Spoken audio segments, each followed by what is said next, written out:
La façon d'augmenter son énergie ne passe pas simplement par le fait de boire un café. C'est d'ailleurs l'une des erreurs les plus courantes que beaucoup d'entre nous commettent au quotidien. Dès que nous ressentons de la fatigue, nous nous jetons sur un café, pensant qu'il nous donnera un coup de boost. Pourtant, les recherches montrent que cet effet n'est que temporaire. Une étude menée à l'université de Stanford démontre que même une minute d'application des bonnes stratégies peut augmenter l'énergie et la motivation. C'est essentiel, car cela nous dit qu'augmenter son énergie ne nécessite pas toujours de grands changements ou des efforts de plusieurs heures. Avec les bonnes actions, on peut se remettre d'aplomb en très peu de temps. Et c'est précisément le sujet de cette vidéo, comment transformer une faible énergie en une motivation élevée. Dans le monde moderne, tout le monde est débordé, fatigué, dispersé. Gérer son énergie n'est donc plus un luxe, mais une nécessité. La première loi du mouvement de Newton, le principe d'inertie, dit qu'un objet immobile reste immobile tant qu'aucune force extérieure n'agit sur lui. En d'autres termes, si ton énergie est basse et que tu ne fais rien, tu resteras dans cet état. Cette loi physique reflète parfaitement le comportement humain. Tant qu'on ne commence pas, on ne commence pas. Tant qu'on ne bouge pas, on ne bouge pas. Ce n'est pas seulement de la paresse, c'est un mécanisme de protection du cerveau. Pour économiser de l'énergie, il privilégie l'immobilité. Mais si ce cycle n'est pas brisé, on se sent encore plus épuisé avec le temps. Le psychologue Roy explique également que l'énergie et la motivation fonctionnent comme des ressources épuisables. C'est une perspective très précieuse. Tout comme on ressent des courbatures après le sport, notre esprit peut aussi connaître des courbatures mentales, et donc des baisses d'énergie. Cela signifie que lorsque tu te sens mal, tu n'as aucune raison de te culpabiliser. C'est un processus biologique normal. Le cerveau met du temps à récupérer après des journées chargées, des charges émotionnelles ou des situations stressantes. En prendre conscience est déjà un grand pas pour arrêter de se juger soi-même. Résumons jusqu'ici, ton énergie peut baisser. C'est normal, ne panique pas. Tu dois faire quelque chose, passer à l'action. Le mouvement crée la motivation. La motivation ne vient pas en attendant. L'énergie ne remonte pas d'un coup, mais de petites actions peuvent faire effet en 3 minutes. Alors, que faire? Le plus grand ennemi de l'être humain, c'est l'inaction. Attendre nourrit l'épuisement. Parfois, tu attends que la motivation arrive pour commencer quelque chose.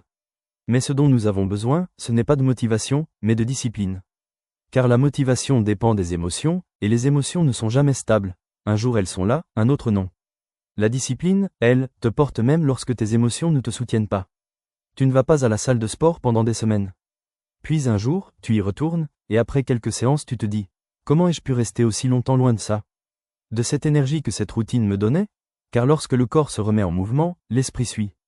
Quand tu retrouves une routine, tu réalises à quel point elle te renforçait. On ne remarque pas ce dont on s'éloigne, mais on en ressent immédiatement les bienfaits lorsqu'on y revient. Et je vais te dire pourquoi, parce que tu as choisi la motivation au lieu de la discipline. Alors que la discipline est ce dont on a le plus besoin dans les périodes de faible énergie. C'est une sorte de pilote automatique. Elle te libère de la charge de décider. Tu ne te demandes plus, est-ce que je devrais le faire? Tu le fais. Parlons de ce que nous pouvons faire concrètement. Jocko Willink, spécialiste de la discipline, insiste sur l'importance des routines. Il dit, ayez des routines. Car faire quelque chose de routinier ne demande presque aucune énergie mentale. Ce sont des actions que vous faites automatiquement. Plus une personne a de routine, moins elle souffre de chute d'énergie. Et lorsqu'il y a une lourdeur mentale, il est beaucoup plus facile de s'en relever. Les routines réduisent la fatigue décisionnelle. Quand on sait que nous prenons des centaines de décisions par jour, on comprend vite combien cela fait gagner d'énergie. Il existe aussi des astuces très rapides, réalisables en 1 ou 2 minutes. Mâcher un chewing-gum réduit le stress et augmente rapidement l'énergie, car le mouvement stimule l'éveil du cerveau. Sous la douche, passer soudainement à l'eau glacée peut augmenter l'adrénaline. Le corps réagit immédiatement au choc thermique. Si ce n'est pas possible, mettre ses mains dans de l'eau glacée augmente aussi le niveau d'énergie. Le froid agit comme un puissant réinitialisateur du système nerveux. Danser comme un fou pendant 2 minutes peut totalement changer ton humeur. Le mouvement augmente la sérotonine et la dopamine. Chanter à plein poumon a le même effet.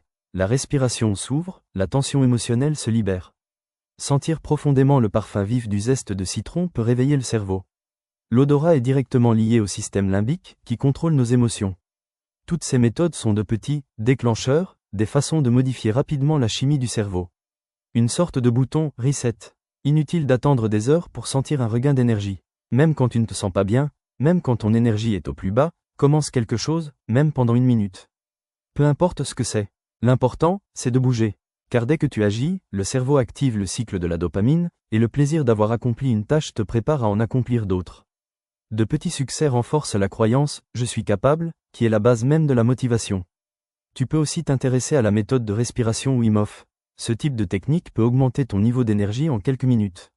La respiration régule le système nerveux, stabilise le rythme cardiaque et oxygène le cerveau. C'est l'un des moyens les plus rapides pour reprendre le contrôle de son énergie. Dans ta vie, tout augmente ou diminue ton énergie. C'est pourquoi il est essentiel de choisir les personnes et les activités qui te donnent de l'élan. Les relations humaines ont un impact immense.